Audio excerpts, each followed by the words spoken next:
Gatineau getting nervous as residents want the current situation to be water under the bridge, but the threat of flooding is still there, and packing up and leaving their properties behind means they don't know what they'll be coming back to when they eventually get the all clear. Good afternoon. This is CTV News at 5. I'm Stefan. We begin in Gatineau, where right now flood warning anxiety is starting to hit an emotional peak. Some have evacuated their homes while others are staying put and hoping for the best as floodwaters wash out parts of the community. CTV's Austin Lee is live on location along Rue St. Louis, which is seeing some of the most dramatic impacts so far. Austin. Yeah, Stefan, you mentioned it. We're here on Rue St. Louis, and this street is essentially a lake now. We're about 200 meters north of the Gatineau River, and this is actually one of 13 roads in this community that is now only accessible by boat. And we have seen emergency crews coming through to help safely evacuate a man in this area on one of those boats. Now, the city of Gatineau says 12 people have voluntarily evacuated their homes, and nearly 500 buildings are at risk of being affected by flooding, with 46 roads impacted by the rising water.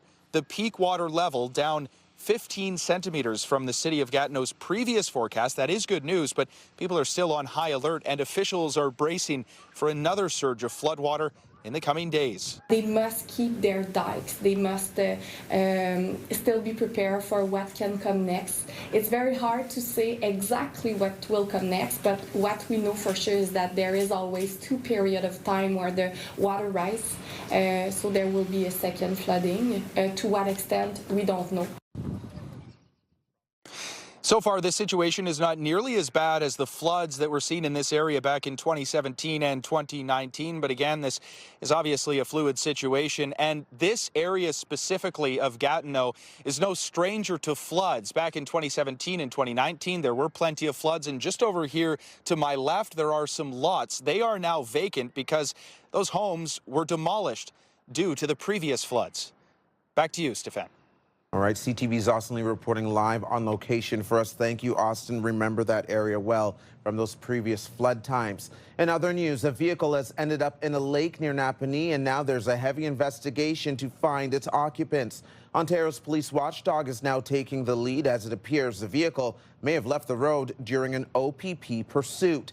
Details are thin as police and a dive team continue to search the grounds nearby and scour the water below. But we can tell you it happened on Bath Road near Napanee. As we speak, Highway 33 is closed at County Road 21, which is west of Bath Road. It happened just before 11 o'clock last night, but this is still a very active investigation. If you live nearby, you're being asked not to get curious. Avoid the area.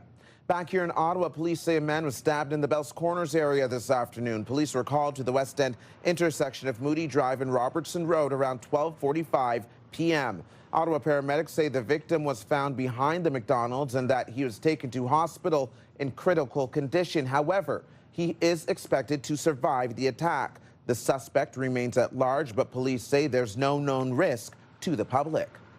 The 19-year-old man charged in the hit-and-run death of an Ottawa crossing guard last month is now facing an additional charge in connection to this crash. Xander Wright was initially charged with failure to stop after an incident causing death following the crash in Barrhaven on March 23rd. He is now facing a new charge of dangerous operation causing death. 55-year-old Peter Clark died after being struck by a vehicle while on crossing guard duty at the corner of Cedarview Road and Kennevale Drive. Wright is in custody. He's scheduled to appear in court next week and enter a plea at that time. Ottawa police are investigating after a woman in her 50s died and 3 others were injured in a 2-vehicle crash yesterday evening in Ottawa's southwest end. It happened around 5:20 p.m. at the intersection of Woodruff Avenue and Slack Road. A woman died of her injuries at the scene. A man in the same vehicle sustained non-life-threatening injuries and was taken to hospital in stable condition. A man and woman in the other vehicle also suffered non-life-threatening injuries and were taken to hospital in stable condition.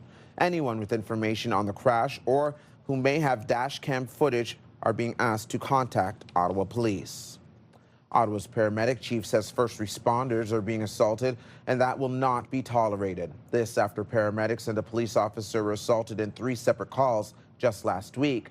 The Ottawa Paramedic Service and Ottawa Police are releasing details on 3 incidents in a 4-day period that saw first responders assaulted, including someone allegedly spitting in a paramedic's face and a firearm produced while paramedics responded to a call. Paramedics are regularly assaulted and abused, and it's a grave concern to paramedics and our service because we're here to help. And, for us, it's not part of the job to be abused. It truly is that we are here to help. The paramedic chief says there have been 25 incidents this year where paramedics were assaulted after over 100 incidents of paramedics being assaulted last year. Ottawa City Council has approved a new bubble zone bylaw that will go into effect in the capital beginning in August. The bylaw prohibits protests within 50 meters of schools and childcare centers, hospital and residential care facilities, and places of worship. Facilities that will not fall under the Safe Access bylaw include community centers and libraries, shelters, and other government-owned infrastructure. Council approved the bylaw in a vote of 20-4. And Council also voted to approve a motion to explore a strategy to look at food access, food waste production, and food distribution. The initial motion included looking at the possibility of city-owned grocery stores to improve food access, but that was removed from the motion approved by Council. City staff have been directed to examine a potential municipal food strategy and see what has worked in other cities.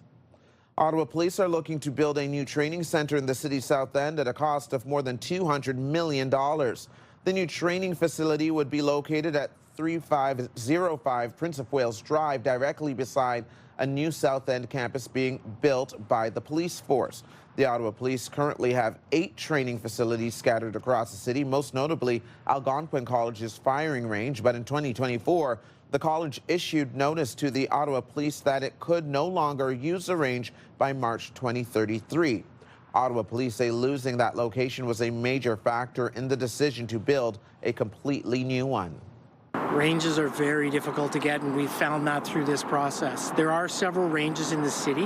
Our needs are unique as a policing agency because we have to both train on pistols and long guns, carbines. The Ottawa Police Service Board says this new training facility would bring all other training areas scattered around the city under one roof. If approved by the board, the project will begin this spring, with construction expected to be complete in 2031. Air Transat is cutting flights on some routes in the face of the unprecedented fuel crisis. The conflict in the Middle East has already led several other carriers, including Air Canada and Lufthansa, to revise some of their plans, and experts warn summer season travel will be chaotic. Here's CTV's Geneviève Bonchemin with more. At the airport, the excitement of travel is dimmed by worries over flight plans. Well, we booked our trip a long time ago, and so thankfully we got a very good discount. And now if I was traveling, I think I would probably wait till after summer and see if things calm down and see what happens with the world. Transat is canceling hundreds of flights, pointing to soaring jet fuel prices and a looming shortage in Europe. It says the changes represent a 6% reduction in capacity, affecting routes in Europe and the Caribbean. The suspension of service to Cuba is extended until October. I'm just crossing my fingers. Rebecca O'Sullivan booked a dream European vacation with Transat months ago for her 40th wedding anniversary. So it's just, I'm in a state of limbo, and I'm sure so many people are in a state of limbo, and there's nothing we can do. Air Canada and WestJet have also trimmed capacity, while Lufthansa has cut 20,000 short-haul flights. United Airlines said today its prices may have to rise by 20%. This is the biggest crisis the airline industry has had, bar none. In Canada, airlines need to rebook passengers on cancelled or delayed flights on the next available one, departing within 48 hours. But that may not be a solution. If there's no flight to go within 48 hours, what do you do? So refunds are the only thing in town. So there's a bunch of rules that are going to have to be looked at again. And insurance may not cover other costs, classifying this crisis as an act of war. Refunding my flight does nothing for me because I still have to pay, quite a bit of money for my tour. So refunding me, I don't want a refund from the airline. I want to get there. And as airlines pass on some of the expense to travelers, some say they'll just have to stay closer to home. Geneviève Bonchemin, CTV News, Montreal. The Ottawa Senators are back at the Canadian Tire Centre tomorrow night for Game 3 against the Carolina Hurricanes, and fans are locked into playoff mode. CTV's Tyler Fleming has more on the anticipation for the first home game of the Sens playoff series. Stefan, the Ottawa Senators playoff run comes home Thursday, and you can already feel the buzz. Fans gearing up, grabbing merch, and getting set for Game 3 against the Carolina Hurricanes. And inside the Canadian Tire Centre today, the team practicing, preparing for a loud home crowd as they try to climb out of a 2-0 deficit. Played some good hockey, and then the playoff atmosphere on top of that. It's gonna be rocking in there tomorrow night. And feeding that energy, new playoff-inspired menu items and a concession stand in the 300 level. That means more options, less time in line. The masking units, the grab and go, makes it very, very fast and user friendly. Outside the CIBC Red Zone, that opens at 4:30, and post-game, a drone show. Look up, there'll be a big drone show in the sky. Puck drops Thursday at 7:30. The Sens looking to swing the momentum back to their side on home ice. Stefan. My goals have always been, get to the W, and now I gotta figure out, other goals now that I'm here. Thank you, Tyler. But from one sport to the next, coming up on CTV News at 5, dreams come true for a basketball star with ties to the capital. We'll have her story on making it pro. And our Jackie Pears is here with our first look at the forecast. Jackie, beautiful day. Thanks so much, Stefan. Yes, a beautiful day indeed. Lots of sunshine. We are actually going above what we anticipated for today. Temperatures likely going to hit about 18 degrees. Again, throughout eastern Ontario, we are seeing temperatures in the high double digits. A little bit of some cloud cover, but for the most part, we are anticipating mainly clear skies as we head into our overnight. The lows going down to about 1 degree, but tomorrow another double-digit day for eastern Ontario. 15 degrees the anticipated daytime high with lots of sunshine in store. This will be the trend for the rest of the week. We'll have a full look at your long-term forecast and when we can expect rain to return here in the capital. Thank you for that, Jackie. Taking a live look at the Queensway right now, there's heavy traffic volume in both directions. On the 417 westbound, it is heavy from Nicholas, so volume starting to build there all the way out to Woodruff. Eastbound is slow from Moody to Greenbank. There's a collision to look out for near the Richmond Road on-ramp. And then again, it also starts to slow down starting at Parkdale, leading all the way out to Innis in the East End. You're watching CTV News at 5. Our popular Team of the Week segment is back. If you want to be a part of our Myers Automotive Group Team of the Week, upload your video to ctvnewsottawa.ca.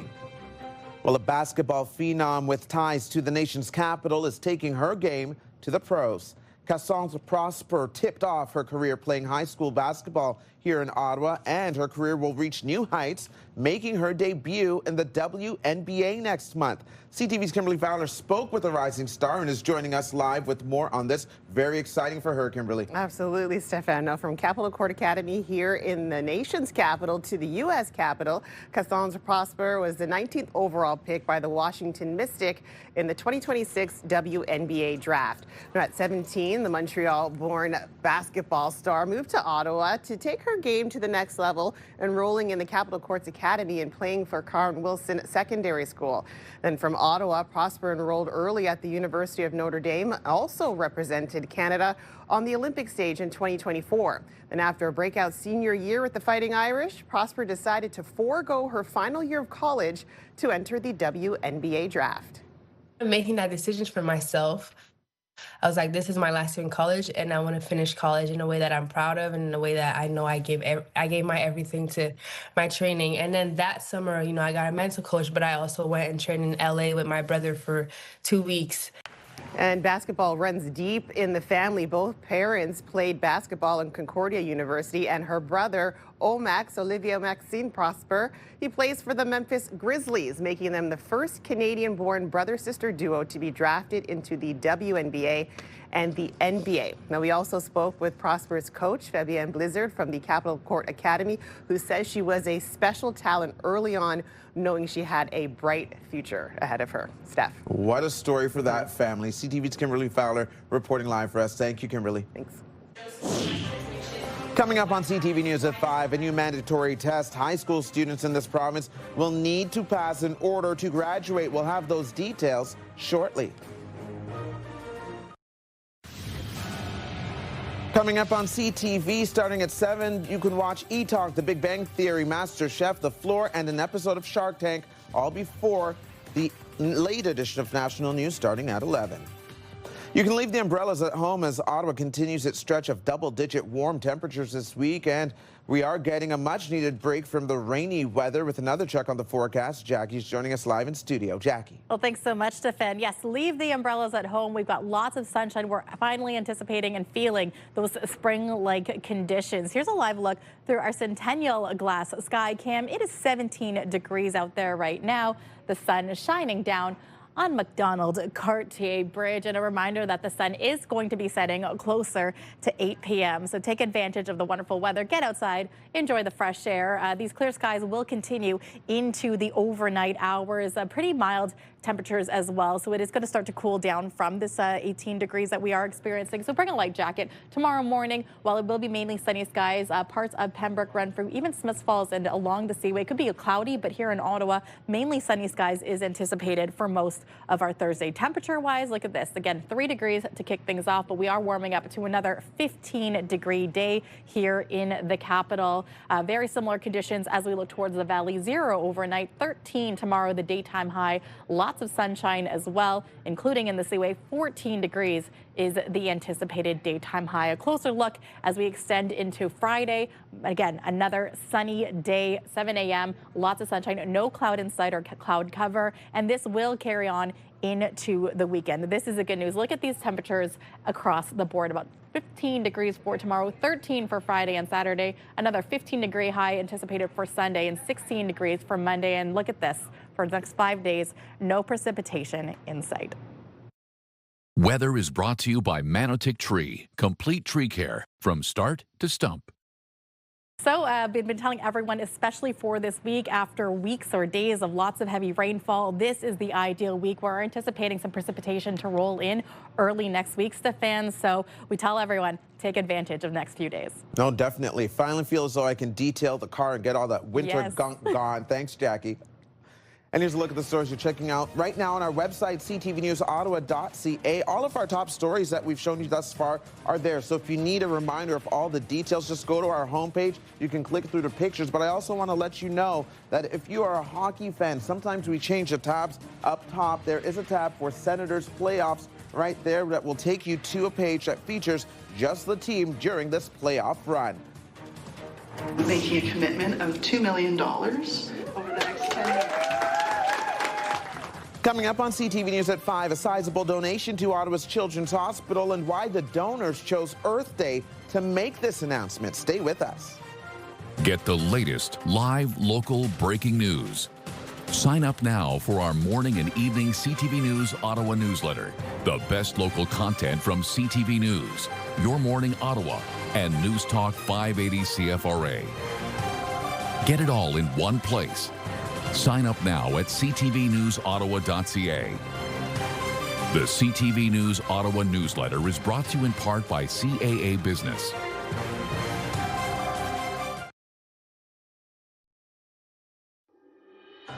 Here's another live look through our Centennial Glass Sky Cam. The temperature right now, a very beautiful spring-like 17 degrees. We also saw plenty of sunshine today. It's time now for a look ahead to CTV News at 6 with Patricia Bull. Thanks, Steph. Here's what we're working on for 6 o'clock. They must keep their dikes. They must still be prepared for what can come next. An update tonight on flooding in parts of the region. Some people in Gatineau have opted to leave their homes as residents now wait for water levels to stabilize and subside. I think that if you are planning trips into Europe, and it doesn't really matter where in Europe, I think all of Europe is going to be affected by this shortage of aviation fuel. Another Canadian airline is cutting its schedule because of the spike in jet fuel prices. It could have an impact on Canadians' summer vacation plans.